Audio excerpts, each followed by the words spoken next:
অনেকেই আছে যে শুধু একটা চাকরি পাওয়ার আশায় সেই চাকরির ইন্টারভিউ বা এক্সাম দেওয়ার জন্য তাদেরকে অনেক দূর থেকে আসতে হয় এবং এসে তারা কোনো হোটেল ভাড়া করে থাকে। এই ধরুন আমি নিজেও কয়েকবার পরীক্ষার জন্য কলকাতা আর হাওড়াতে গিয়েছিলাম। সেখানে গিয়ে রাতেবেলা আমার কোনো রিলেটিভের বাড়িতে আমি ছিলাম। কিন্তু সবার তো আর সমান হয় না যে যেখানে তোমার সিট পড়বে সেই অঞ্চলে তোমার কোনো রিলেটিভ থাকবে। তখন তাকে কোনো হোটেল ভাড়া করে থাকতে হয়, কারণ এতটা ডিস্টেন্স কভার করে গিয়ে তোমাকে আবার বাড়ি ফিরে আসা ওটা অনেকটাই অসম্ভব কাজ। আজকে যে ঘটনাটা আপনারা শুনবেন সেটা এরকমই একটা হোটেলে এক রাত থাকা একজন চাকরি প্রার্থীর ভয়ঙ্কর ভৌতিক অভিজ্ঞতা। সে দার্জিলিং থেকে কলকাতায় আসে পরীক্ষা দিতে এবং শিয়ালদা স্টেশনের কাছাকাছি কোনো একটা হোটেলে থাকে, আর সেই হোটেল রুমে ওর সাথে রাতের বেলা ভয়ঙ্কর একটা ঘটনা ঘটে যা শুনলে গা শিউরে উঠবে। যার সাথে ঘটনাটা ঘটেছে ওর নাম রোশন ছেত্রী এবং ঘটনাটা ঘটে 2011 সালে। তো চলো ঘটনাটা আমি তোমাদের সাথে শেয়ার করি, কিন্তু তার আগে তোমাদের যদি এরকম ভৌতিক ঘটনা শুনতে ভালো লাগে তাহলে প্লিজ আমার এই চ্যানেলটাকে একটু সাবস্ক্রাইব করে দিও। আর কে কোথা থেকে শুনছো এটা কিন্তু কমেন্টে অবশ্যই জানিও, কারণ আমিও বুঝতে পারবো যে আমার সাবস্ক্রাইবার বা ভিউয়ার বন্ধুরা কোন এরিয়া বা কোন অঞ্চল থেকে আমার এই ঘটনাগুলো শুনছে। তো সে সময় চাকরি পরীক্ষার প্রচুর বিজ্ঞাপন বেরোতো, মানে আমি 2011 সালের কথা বলছি। বিভিন্ন সরকারি বেসরকারি ডিপার্টমেন্টে অনেক কর্মী নিয়োগ করার জন্য অনেক বিজ্ঞাপন সে সময় আর কি বেরোতো। তো রোশনও আর কি নিজের যোগ্যতা অনুযায়ী বিভিন্ন ডিপার্টমেন্টে আবেদন করতো। তো একদিন ওর কাছে একটা চাকরি পরীক্ষার ইন্টারভিউর জন্য কল লেটার আসে, মানে রিটেন পরীক্ষার জন্য। তো এটা দেখে না ও মানে খুশি কি আর হবে, ওর কাছে তো এটা কমন ব্যাপার, কারণ এর আগে অনেক জায়গায় ও পরীক্ষা দিয়েছে। কিন্তু ভেন্যুটা ছিল শিয়ালদা স্টেশন থেকে কিছুটা দূরে। তো রোশন না কোনো সময় এত দূরে একা কোনো সময় পরীক্ষা দিতে যায়নি, মানে এর আগে গিয়েছিল কিন্তু 2-3 জন বন্ধুর সাথে গিয়েছিল। আর এবার যে ওর কাছে যে কল লেটারটা এসেছে মানে এক্সামের জন্য, সেটা ওর কাছেই শুধু এসেছে, ওর বন্ধুদের কাছে আসেনি। মানে হয়তো ওর বন্ধুরা অ্যাপ্লাই করেনি সেই কারণে আর কি আসেনি। তো যাই হোক রোশন না প্রথমে একটু কনফিউশনে ছিল যে আমি একা যাব কি না পরীক্ষা দিতে। তারপর ভাবলো না পরীক্ষাটা দিয়ে আসি, যা হবে দেখা যাবে। এবার পরীক্ষা তখনও আরও 2 সপ্তাহ বাকি। তার আগে না ও খোঁজ খবর নিয়ে নেয় যে যে মানে শিয়ালদা স্টেশন থেকে ওই ভেন্যুটা কতটা দূর। তো ও জানতে পারলো যে শিয়ালদা স্টেশন থেকে খুব কাছাকাছি আর কি ভেন্যু। তাই ও ঠিক করলো যে রাতেবেলা তাহলে শিয়ালদা স্টেশনের আশেপাশে যে হোটেল আছে সেখানে ও থাকবে। এবার যাই হোক এক্সাম যেদিনকা তার একদিন আগে রাতেবেলা ও রওনা দেয় শিয়ালদার উদ্দেশ্যে, কারণ একটা দিন ও হাতে রেখে দেখতে যাচ্ছিল মানে ভেন্যুটা কতটা দূর, বাইচান্স যদি কিছু হয়ে যায় বা লেট হয়ে যায় সেই কারণে আর কি। তো শিয়ালদা গিয়ে পৌঁছায় পরের দিন সকালবেলা। এবার তার পরের দিন অ্যাকচুয়ালি পরীক্ষাটা ছিল। যাই হোক এবার সকালে যখন পৌঁছেছে তখন একজনকে জিজ্ঞেস করে দাদা এখানে হোটেল কোথায় পাবো। মানে ও তো অ্যাকচুয়ালি আগে কোনো সময় এই জায়গাটা যায়নি, মানে যেখানে হোটেলগুলো আছে সেখানে কোনো সময় থাকেনি, তাই জিজ্ঞেস করেছে একজনকে। একটা লোক ওকে বললো যে তুমি কিছুটা আগিয়ে যাও, দেখবে এখানে অনেক হোটেল আছে। তো যাই হোক ও গিয়েছে, গিয়ে দেখে সত্যি এখানে অনেক হোটেল। এবার পছন্দ করে একটা হোটেলের মধ্যে ও ঢোকে। হোটেলটা ছিল আবার দোতলা। এবার সেখানে গিয়ে রুম শুনলো কত করে ভাড়া একদিন থাকার জন্য। তো বললো 300 টাকা, মানে তখনকার হিসাবে মানে 2011 সালে তখন 300 টাকা ভাড়া বলেছে ওকে। কিন্তু ওকে পরের দিন সকাল 8টার সময় রুমটা ছেড়ে দিতে লাগবে। এবার রোশন ভাবলো যে পরের দিন তো সকাল 10টা থেকে পরীক্ষা, আমি ঠিক আছে সকাল 7-8টার মধ্যে রুমটা ছেড়ে দেবো, তারপর একটু ঘুরে ঠুরে আর কি এক্সাম সেন্টারে গিয়ে পরীক্ষা দিয়ে বাইরে কিছু খাবার টাবার খেয়ে সারাদিন আর কি কলকাতার মধ্যে আশেপাশে আর কি ঘুরে রাত্রে 7টার সময় আবার ট্রেন ছিল, ট্রেন ধরে আবার শিলিগুড়িতে ফিরে আসবে। এটা ওর আর কি প্ল্যান ছিল, সেই কারণে রুমটা নিয়ে নেয়। আর ওর যে রুম নাম্বারটা সেটা ছিল রুম নাম্বার 33, মানে 33। যাই হোক এবার হোটেল রুমে ও যখন গেল দেখলো যে রুমটা একদম সবার শেষে। তো যাই হোক রুমের ভেতর ঢুকলো। রুমের ভেতরে না মানে খুব একটা বড় না রুমটা, কিন্তু একটা বাথরুম আর বেডরুম আছে, আর কিছু নেই। আর খাট একটা টেবিল যা থাকে একটা হোটেল রুমে সেরকমই আর কি। এবার ওই হোটেল রুমে না একটা জানলা দেখলো, কিন্তু না জানলাটা বন্ধ করা, মানে জানলার যে শিকলটা আছে না সেটা আটকানো, ওখানে একটা তালা লাগানো। তো ওই জানলাটা আর খোলা যায় না। তো রোশন আবার ভাবলো যে জানলাটা আবার বন্ধ কেন। তো যাই হোক ও বুঝতে পারলো না কী কারণে বন্ধ। এরপর ও কাঁধের ব্যাগটা বিছানায় রেখে তারপর বাথরুমে গেল, গিয়ে ফ্রেশ হয়ে আসে। ফ্রেশ হয়ে এসে তার রুমের বাইরে থেকে বেরোলো, মানে হোটেল থেকে বাইরে বেরিয়ে নিচে একটা খাবারের দোকান ছিল, সেখানে গেল সকালের খাবার খেতে। কারণ ও ট্রেনের থেকে এসেছে, মানে ওখানে কিছু খাবার খায়নি। সবার আগে আগে হোটেল খুঁজেছে, হোটেল খোঁজার পর ফ্রেশ হয়ে তারপর গেল খাবার খেতে। এবার খাবার টাবার খেয়ে তার রুমের মধ্যে আবার ঢুকলো। তো তারপর জামা টামা চেঞ্জ করে বিছানার মধ্যে শুয়ে পড়ে। আর যখন শুয়েছিল না, তখন তার আগে লাইটটা বন্ধ করে দেয়। তো লাইট বন্ধ করার সাথে সাথে ওর হোটেল রুমটা একদম অন্ধকার হয়ে যায়, কারণ জানলা তো বন্ধ, বাইরে থেকে আলো বাতাস কিছুই আসছে না। তার মধ্যে ওর যে হোটেলে মানে ওর রুমের মধ্যে ঢোকার যে দরজাটা, সেটাও বন্ধ করে দিয়েছে। যাই হোক, ও বিছানার মধ্যে শুয়ে পড়ে আর ঘুমায়নি, কিন্তু মানে ঘুম ঘুম ভাব, মাথা মধ্যে হাত দিয়ে আছে। হঠাৎ করে শুনতে পেল ওর যে ঢোকার যে দরজাটা, ওটার মধ্যে না নক হলো। নক মানে ঠিক না, মানে ওই দরজার মধ্যে টোকা মারলে যেরকম আওয়াজ হয় সেরকম আওয়াজ। ওনা জেগে যায়, ভেবেছে কেউ হয়তো ডাকছে। তো উঠে গিয়ে লাইটটা জ্বালিয়ে দরজাটা খোলে, তো দেখছে যে বাইরে কেউ নেই। এবার পাশের রুমেও কিছু লোকজন ছিল। ও প্রথমে ভেবেছে হয়তো কেউ আর কি ওরকম নক করেছে। যাই হোক, বন্ধ টন্ধ করে আবার শুয়েছে। কিছুক্ষণ পর আবার ওরকম একটা নক হলো। তো ও উঠে আবার দরজাটা খুলে দেখছে যে বাইরে কেউ নেই। ও ভাবছে কী রে ভাই, কী হচ্ছে, মানে ও শুচ্ছে তখনই এই জিনিসটা আর কি হচ্ছিল। যাই হোক, এরপরে আর কিছু হয়নি। সেকেন্ড টাইম হলো, থার্ড টাইম আর কিছু হয়নি। তারপর ও নিজের বিছানায় কিছুক্ষণ শুয়েছিল। মোটামুটি দুপুর যখন 2টা বাজে, তখন ও হোটেল থেকে বেরোলো, মানে ওর রুমটা লক করে বাইরে গেল কিছু খাবার খেতে, মানে দুপুরের জন্য। তো নিচে একটা খাবারের হোটেল ছিল, সেখানে গিয়ে খাওয়া দাওয়া খেলো। কিছুক্ষণ পর ওর রুমে ও ফিরে আসে। তারপর বাথরুম থেকে হাত মুখ ধুয়ে লাইট টাইট বন্ধ করে ও ঘুমিয়ে পড়ে বিছানার মধ্যে। তো শুয়ে আছে। হঠাৎ করে না ওর একটা অনুভব হলো যে বিছানার খাটটা না কেঁপে উঠলো। ও তো ধড়ফড় করে বিছানায় উঠে বসে আর ভেবেছে যে ভূমিকম্প হচ্ছে। তারপর শুনতে পাচ্ছে যে বাইরে যে লোকজন আছে তাদের মধ্যে কোনো কোলাহল নেই, সব নর্মাল আর কি চলছে। তো রোশন তখন বুঝলো যে অনেক সময় কী হয়, ট্রেন জার্নি করার ফলে একটা ঝাঁকুনি হয় ট্রেনের মধ্যে। তারপর যদি তুমি বাড়িতে বা বিছানায় কোনো জায়গায় আর কি এসে শুলে, তখন দেখবে ওরকম একটা ঝাঁকুনি তোমার ফিল হবে। তো রোশন ভেবেছে সেটাই ওর সাথে হয়েছে। যাই হোক, তখন ঘড়িতে দেখলো যে সন্ধ্যা প্রায় 6টা 6:30 এরকম বাজে। তো রোশন বিছানার থেকে উঠে লাইট টাইট জ্বালিয়েছে ঘরের। তারপর বাথরুম গেছে মুখ হাত ধুতে। এবার যখন বাথরুমে ও মুখ হাত ধুচ্ছিল, ও শুনতে পেল যে ওর যে ব্যাগটা আছে সেটা না পড়ে গেল, এরকম একটা শব্দ ও শুনল। এবার বাথরুম থেকে যখন ও বেরোলো, তখন দেখছে ব্যাগটা পাশে একটা টেবিল ছিল, মানে খাটের পাশে, সেখানে রাখা ছিল, সেখান থেকে নিচে পড়ে আছে। ওনা তখন এটা দেখে একটু অবাক হলো যে যেখানে ব্যাগটা রাখা ছিল ওখান থেকে না ব্যাগটা কোনোভাবেই পড়া সম্ভব না। তো ব্যাগটা পড়লো কি করে? যাই হোক, ও উঠিয়ে আবার সেই টেবিলের উপর রাখলো। তারপর না ও দরজাটা বন্ধ করে, মানে ওর যে হোটেল রুমের দরজাটা সেটা বাইরের থেকে বন্ধ করে নিচে গেল চা খেতে।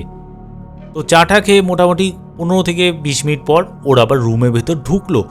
এবার যখন রুমের ভেতর ঢুকলো, ও দেখতে পেল ওর ব্যাগটা আবার মেঝেতে পড়ে আছে। রোশন কিন্তু যখন চা খেতে গিয়েছিল, রুমটা কিন্তু বাইরের থেকে লক করে গিয়েছিল, তাই কোনো কারণে বাইরে থেকে তো কেউ রুমের ভিতর ঢুকে এই কাজটা যে করবে সেটা কোনোভাবেই সম্ভব না। তো এটা দেখে না ও তখন একটু ঘাবড়ে গেল যে কি হচ্ছে, ব্যাগটা আমি রাখছি আবার পড়ে যাচ্ছে কি করে। ইচ্ছা করলে ও কিন্তু ব্যাগটা নিচেও রাখতে পারে, নিচে রাখেনি, তার একটা কারণ হলো ওই ব্যাগের ভিতর একটা বই ছিল। এবার আমাদের তো দেখো ছোটোবেলা থেকে শেখানো হয় যে বইকে ইচ্ছাকৃতভাবে মেঝেতে রাখা, বা তোমার যদি পায়ে টাচ হয় তাহলে হয়তো বিদ্যার দেবী রুষ্ট হয়ে যায়। সেই কারণে ব্যাগটা ও নিচে রাখছিল না। যাই হোক, তারপর ও ব্যাগটা উঠিয়ে ওর বিছানার মধ্যে রাখলো। এবার ব্যাগের ভিতর যে বইটা ছিল সেটা বের করে না ও একটু আর কি দেখছিল। আর যে বইটা ছিল সেটা হচ্ছে চাকরি পরীক্ষার যে কোশ্চেন সলভের যে বইগুলো থাকে না, সেগুলো বই। তো এটা পড়ছিল, দেখছিল। তখনই ওর একটা বন্ধু ওকে ফোন করে, আর ফোন করে বলছে কিরে কেমন আছিস, কখন পৌঁছালি, মানে ভালো ভালো আর কি কথা বলছে। তো রোশনও আর কি কথা বলছে। এবার হঠাৎ করে টেবিলের উপর না একটা জলের বোতল রাখা ছিল, মানে রোশন যখন দুপুরবেলা ভাত খেতে হোটেলে গিয়েছিল তখন ফেরার সময় একটা জলের বোতল নিয়ে আনে। তো সেই বোতলটা একা একা টেবিল থেকে মেঝেতে পড়ে গেল। তো রোশন দেখলো কিন্তু বোতলটা পড়ে গেছে, ও না আরও উঠায়নি, ও তখনও ফোনে কথা বলে যাচ্ছে আর মনে মনে একটা জিনিস ভাবছে যে বোতলটার মধ্যে জল ভর্তি ছিল, মোটামুটি 70% জল ভর্তি ছিল। তো একা একা পড়লো কী করে বোতলটা? ওপরে তো ফ্যান চলছে ঠিক আছে, কিন্তু ফ্যানের হাওয়াতে একটা প্রায় ভর্তি বোতল জল সেটা তো পড়ে যাওয়া কোনোভাবে সম্ভব না। তো যাই হোক, রোশন ফোনে যখন কথা বলা হয়ে গেল, তারপর বোতলটা উঠিয়ে আবার টেবিলটার উপর রাখলো। আর ও ভাবছে যে বোতলটা পড়লো কী করে। তারপর ভাবলো যে হয়তো কোনো কারণে ডিসব্যালেন্স হয়ে গেছে বা ফ্যানেরই হাওয়াতে হয়তো বোতলটা পড়ে গেছে। কিন্তু মনের মধ্যে না একটা খটকা চলছিল। কিন্তু তাই বলে ও তখনও আর কি ভয় টয় আর কি পায়নি, বা অস্বাভাবিক যে কিছু একটা ফিল হয় সেরকমও কিন্তু ওর সাথে হচ্ছিল না। মানে রোশন নিজের মতো বই পড়ে যাচ্ছে, বন্ধুদের সাথে কথা বলছিল ফোনে, মানে সেই খারাপ দিকটা ও ধ্যান দেয়নি। এবার একটা জিনিস তোমাদের বলতে ভুলে গেছি, রোশন যখন সন্ধ্যার সময় চা খেয়ে যখন নিজের রুমের ভিতর ঢুকলো, তখন থেকে না টিউবলাইটটা একটু মাঝে মাঝে জ্বলছে আবার বন্ধ হচ্ছে। তো রোশন না প্রথমে ভেবেছে হয়তো ভোল্টেজ আপ ডাউন করছে, তার জন্য আর কি এরকম হচ্ছে। কিন্তু ও পরে বুঝতে পারে এটা হওয়ার কারণটা কি। যাই হোক, এইভাবে আরও কিছুক্ষণ সময় কাটে। এরপর রাত্রি 9:30টার সময় রোশন আবার বাইরে বের হয় এবং নিচে যে হোটেলটা আছে সেখানে গিয়ে রাতের খাবারটা খায়। তো মোটামুটি কিছুক্ষণ পর আবার হোটেল রুমে ঢুকে বাথরুমে গিয়ে হাত মুখ ধুয়ে বিছানায় বসে আবার বইটা পড়তে থাকে। এবার বইটা পড়ছে, তখনই না যে জানলাটা বন্ধ ছিল ওই জানলার মধ্যে খচখচ আওয়াজ ও শুনতে পায়। মানে খুন পোকা যখন কাঠগুলো কাটে তখন যেরকম একটা বিরক্তিকর আওয়াজ হয়, ঠিক সেরকম আওয়াজ, মানে একটা খুন পোকার আওয়াজ হচ্ছে। এবার ওর তো ডিস্টার্ব হচ্ছে যে মাঝে মাঝে এরকম জলের বোতল পড়ে যাচ্ছে, তারপর খুন পোকার আওয়াজ হচ্ছে। ও কী করে উঠে গিয়ে ওই জানলার মধ্যে না জোরে একটা ধাক্কা মারে, তখনই না ওই খুন পোকার আওয়াজটাও বন্ধ হয়ে যায়। যাই হোক, ও বিছানায় বসে তারপর আবার পড়ছে। তো পড়ার কিছুক্ষণের পর জলের বোতলটা ছিল ওটা আবার পড়ে যায়। তো রোশন আর বোতলটা উঠায়নি, ভাবলো জলের বোতলটা পড়ছে পড়ুক, পরে দেখা যাবে। আর বোতলটা যখন পড়েছে না তখন গড়িয়ে ওটা একটু খাটের তলায় ঢুকে যায়। এবার একটা ক্রিপি ঘটনা ঘটল। রোশন তো রোশনের মতো বইটা পড়ে যাচ্ছে, হঠাৎ করে দেখলো জলের বোতলটা ওটা না গড়িয়ে খাটের তলা থেকে বের হলো। তখন না রোশন একটু ঘাবড়ে গেল যে এটা কি করে হলো। তারপর যাই হোক বোতলটা উঠালো, আর উঠিয়ে দেখলো যে বোতলটার মধ্যে জল আছে, কিন্তু আগে থেকে অনেকটাই কম। মানে রোশন মাঝে বোতল থেকে জল খেয়েছিল। তো ভাবলো যে ফ্যান চলছে উপরে, সেই কারণে হয়তো হাওয়াতে এরকম হতে পারে। ও কিন্তু তখনও ওই খারাপ দিকটার দিকে ধ্যান দেয়নি। এবার আরও কিছুক্ষণ বইটা পড়ার পর ও ভাবলো যে অনেক রাত্রি হয়ে গেছে, এবার আমি গিয়ে শুয়ে পড়ি। তখন রাত্রি প্রায় 11টা কি 11:30 হবে। তো বইটা ওই বন্ধ করে ও বিছানার মানে মশারিটা ভালোভাবে টাঙালো, তারপর বাথরুম করে এসে লাইট টাইট বন্ধ করে বিছানায় শুয়ে পড়ে। তো বিছানায় শুয়েছে, কিছুক্ষণ হয়েছে, আর না মোবাইলের মধ্যে কিছু গানও ডাউনলোড করে রেখেছে, সেটা কানের মধ্যে হেডফোন লাগিয়ে শুনছিল। আসলে ওর কাছে তো অত ভালো আর কি হ্যান্ডসেট ছিল না যে ও অনলাইনে গান শুনবে, তার মধ্যে তখন তো ইন্টারনেটও অত সস্তা ছিল না, তার জন্য ও মোবাইলে কিছু গান আর কি ডাউনলোড করে রাখে। তো ও গান শুনছে, এবার গান শুনতে শুনতে ও ঘুমিয়ে পড়ে। কিছুক্ষণ পর ওর আবার অনুভব হলো যে ওর খাটটা নড়ে উঠল। ও তো মানে চমকে যায়, ভাবলো আবার ভূমিকম্প হচ্ছে নাকি, ধরপড় করে বিছানায় উঠে। আর দেখে যে আশেপাশের যে পরিবেশ বা অ্যাটমসফিয়ার একদম শান্ত, কোনো চিল্লাহাল্লা হচ্ছে না। যদি ভূমিকম্প হতো তাহলে তো আশেপাশে চিল্লাহাল্লা হতো। তখন ও ভাবলো যে আবার ওর মনের ভুল। তারপর ও শুয়ে পড়ে। এবার শোয়ার সাথে সাথে না ও চোখটা লেগে যায়।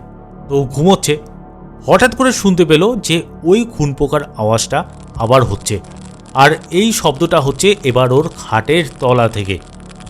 তোর ঘুমটা আবার ভেঙে গেল যে কি ডিস্টার্ব হচ্ছে, 300 টাকার হোটেলে আছি, তো এরকমই আর কি হয় হয়তো, এটাই আর কি ভাবছে।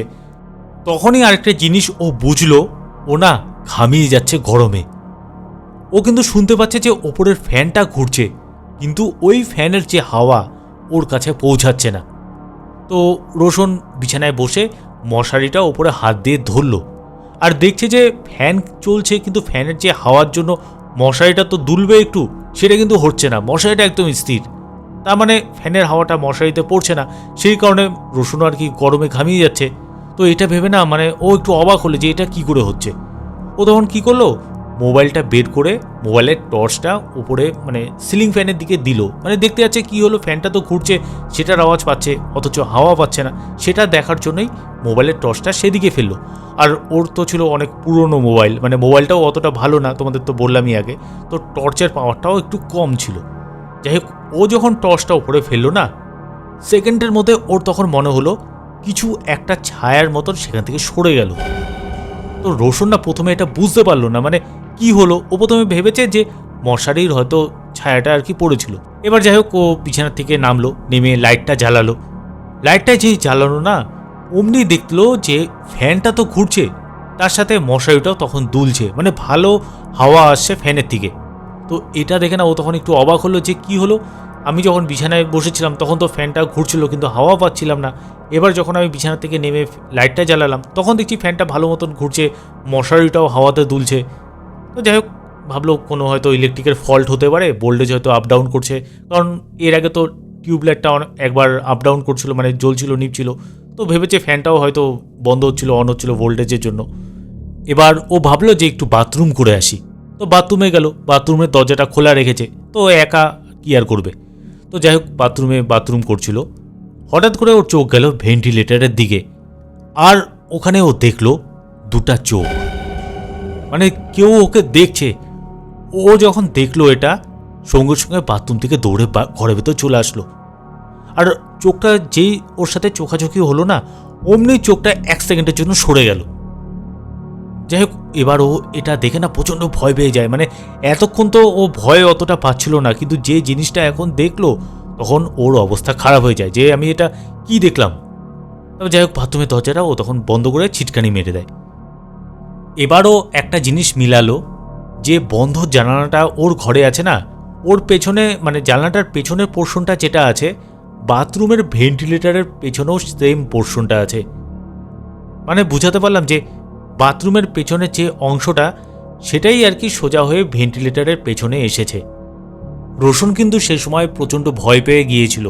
আর ও যে এত রাতে বাইরে বেরিয়ে সবাইকে ডাকবে, হোটেলের ম্যানেজারকে ডাকবে যে বাথরুমে কি দেখেছে সেটা বলবে, সেটাও না ও বলতে চাচ্ছিল না বা করতে চাচ্ছিল না। তার কারণটা হলো ও যে জিনিসটা বাথরুমে দেখেছে সেটা না ও নিজেও কনফিউশনে ছিল যে আমি কি দেখলাম এটা। তো যাই হোক, কি আর করবে, ঘরের লাইটটা তখন জ্বালিয়ে রাখে, তো বিছানার মধ্যে শুয়ে পড়ে। আর তখন মোটামুটি রাত্রি 3টা বাজে, কিছুক্ষণ পর তো আবার সকাল হয়ে যাবে। তো লাইট জ্বালিয়ে বিছানার মধ্যে শুয়ে ঠাকুরের নাম নিতে নিতে ও ঘুমিয়ে পড়ে। অ্যাকচুয়ালি রোশন কখন ঘুমিয়ে পড়েছে সেটা ও নিজেও জানে না। যাই হোক, ও ঘুমোচ্ছিল, হঠাৎ করে ওর অনুভব হলো যে ওর মুখের উপর কোনো কিছুর একটা সুড়সুড়ি লাগছে। এবার রোশন হাত দিয়ে সেই জিনিসটা সরাতে গেল, ঘুমের চোখে কিন্তু ছিল রোশন। তখনও বুঝতে পারলো সেটা কোনো সরু জাতীয় পাতলা কোনো কিছু। এবার যখন কি এটা বুঝতে পারলো না, ও ধরপড় করে বিছানায় উঠে বসে আর নিজের মুখের থেকে সেই জিনিসটা সরাতে থাকে। মুখের থেকে কিন্তু সেই জিনিসটা সরে গেছে, কিন্তু তাও ওর মনে হচ্ছিল ওর মুখের মধ্যে হয়তো কিছু লেগে আছে। রোশন প্রথমে ভাবলো এটা হয়তো মাকড়সার ঝুল, কিন্তু এক রাতে মাকড়সার ঝুল মশারির ভিতর হবেই বা কী করে। তারপর রোশন যখন একটু ধাতস্থ হলো তখন বুঝতে পারলো চারদিকটা অন্ধকার। মানে ও যখন শুয়েছিল তখন কিন্তু লাইটটা জ্বালানো ছিল, আর এখন দেখছে ঘরটা অন্ধকার। কিন্তু যে ওপরে যে ফ্যানটা সেটা কিন্তু ঘুরছে, আর ওটার আওয়াজ রোশন পাচ্ছে। তার মানে ঘর অন্ধকার থাকলেও ফ্যান ঘুরছে, তার মানে কারেন্ট আছে, কারেন্ট যায়নি। তো রোশনটা তখন ঘাবড়ে গেল যে কি হচ্ছে, ঘরে লাইট জ্বলছে না অথচ ফ্যান চলছে, তার মধ্যে ফ্যানের যে হাওয়াটা সেটা ও পাচ্ছে না। মানে কিছুক্ষণ আগে যেরকম হয়েছিল ঠিক ওরকম ফিল হচ্ছে। আবার ফ্যান ঘুরছে অথচ হাওয়া ওর কাছে পৌঁছাচ্ছে না। এরপর রোশন আমাকে যেটা জানালো না, আমি শুনে রীতিমতো শক। রোশনের কথা অনুযায়ী ও যে বুঝলো ঝুলের মতো কিছু একটা জিনিস ওর মুখের মধ্যে পড়েছে, আসলে ওটা ছিল কারোর চুল, যে রোশনকে ঝুঁকে মুখের সামনে থেকে রোশনকে দেখছিল, আর ওর চুলগুলো রোশনের মুখের ওপর পড়েছিল। আর একটা বিষয় হলো, রোশন তো সে সময় ফ্যানের হাওয়াটা পাচ্ছিল না, মানে ফ্যান ঘুরছে অথচ ফ্যানের হাওয়া রোশনের কাছে পৌঁছাচ্ছিল না। তার মানে ওর মাঝখানে না কেউ একজন ছিল যে নাকি ঝুঁকে রোশনকে আর কি দেখছিল, সেই কারণে ওই ফ্যানের হাওয়াটা বাধা পায় আর রোশনের কাছে ফ্যানের হাওয়াটা পৌঁছাচ্ছিল না। এটা আর কি রোশন পরে বুঝতে পারে। মানে এই খেয়ালটা ওর মাথায় কিন্তু তখনও আসেনি। তখন যদি এই খেয়ালটা ওর মাথায় ঢুকতো তাহলে হয়তো ও তখনই হার্ট ফেল করে ফেলতো।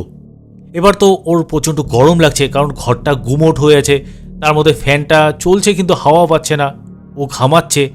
এবার তখনই ও শুনতে পেল যে জানলাটা বন্ধ আছে না, তার বাইরের থেকে কেউ যেন দেওয়ালটার মধ্যে ধূপ ধূপ করে আর কি গুঁতো মারছে বা ধাক্কা মারছে, এরকম একটা আওয়াজ হচ্ছে। তো রোশন তো তখন প্রচণ্ড ঘাবড়ে যায় আর ভয়ও পেয়ে গেছে। ও কোনোভাবে মশারির বাইরে বেরিয়ে লাইটটা জ্বালায়, আর লাইটটা যেই জ্বালানো না তখনই ওই আওয়াজটা বন্ধ হয়ে যায়। কিন্তু একটা জিনিস দেখে প্রচণ্ড ভয় পেয়ে যায়, সেটা হলো ওর বাথরুমের দরজাটা কিছুটা খোলা, আর ভেতরে না লাইটটা একবার জ্বললো নিভলো, আবার জ্বললো নিভলো, তারপর একদম অন্ধকার বাথরুমটা। ওর কিন্তু একদম স্পষ্ট মনে আছে এর আগে যখন বাথরুমের ভেতর ভেন্টিলেটারতে দুটো চোখ দেখেছিল, তারপর ও ভয়ের চোটে বেরিয়ে বাথরুমটা বন্ধ করেছিল, মানে বাইরে থেকে ছিটকানি মেরেছিল, আর দেখছে এখন খোলা।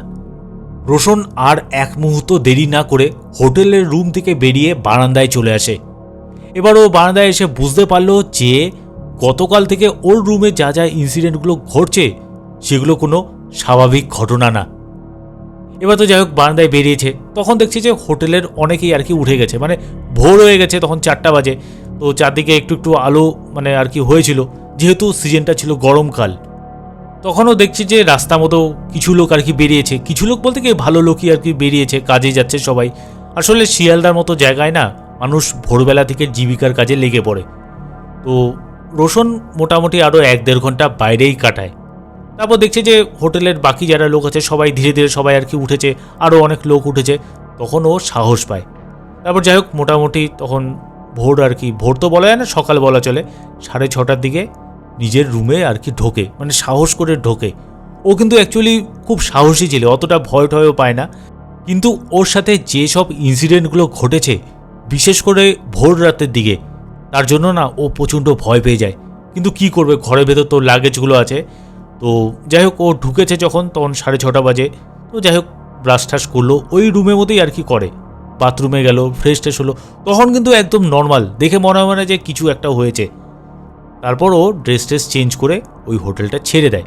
এবার হোটেলের ম্যানেজারকে ও কিচ্ছু বলেনি, আর বলবে বা কী করে, ওর কাছে তো কোনো প্রমাণ নেই। শুধু একটা কথাই ম্যানেজারকে জিজ্ঞেস করলো যে আমি যে রুমটার মধ্যে ছিলাম ওই রুমের জানলাটা কেন খোলা যায় না। তখন ওই ম্যানেজার বলল, আরে না জানলাটা অ্যাকচুয়ালি ভাঙা, তো আপনি যদি খুলতে চান হয়তো ভেঙে ঠেঙে আরও খারাপ হতে পারে, সেই কারণে আমরা একদম পুরোপুরি জানলাটাকে সিল করে দিয়েছি। তো রোশন ভাবলো আর কথা বলে লাভ নেই, এরা হয়তো সত্যি কথা বলবে না। যাই হোক তারপর ও বেরিয়ে পড়ে। এবার বাইরে বেরিয়ে খাওয়া দাওয়া করে তারপর ওর যে পরীক্ষার সেন্টারে আছে সেখানে চলে যায়, ভালো মতো পরীক্ষা টরীক্ষা দেয়। তারপর কিছু সময় কলকাতায় এদিক ওদিক কাটিয়ে রাতেরবেলা ট্রেন ধরে ও শিলিগুড়িতে ফিরে আসে। কিন্তু যাই হোক ওই চাকরিটা ওর হয়নি, পরবর্তীকালে ও অন্য জায়গায় একটা ভালো চাকরি পেয়ে যায়। তো এটাই ছিল রোশনের ঘটনা। রোশন যখন আমাকে বলছিল না যে ও যখন শুয়ে আছে মুখের ওপর চুলের মতো কিছু একটা ফিলিংস পেয়েছিল, মানে প্রথমে তো ও ভেবেছিল মাকড়সার ঝুল, তো পরে ও বুঝতে পারলো এটা সাধারণত কিছু একটা খারাপ জিনিসই ছিল, যে নাকি ঝুঁকে ওকে দেখছিল, আর সেই চুলগুলো হয়তো ওর মুখের মধ্যে আর কি পড়েছিল, আর সেই কারণে ফ্যানের হাওয়াটাও ও কিন্তু ডাইরেক্ট পাচ্ছিল না। মানে এটা যে কি ছিল, আর ওই হোটেল রুমের মধ্যে ওই জানলাটাই বা কেন বন্ধ করা ছিল, এটাই একটা রহস্য। রোশনের সাথে যে ঘটনাটা ঘটলো হোটেল রুমে রাতের বেলা, এটা কিন্তু একটা পিকুলিয়ার ঘটনা ঘটলো ওর সাথে।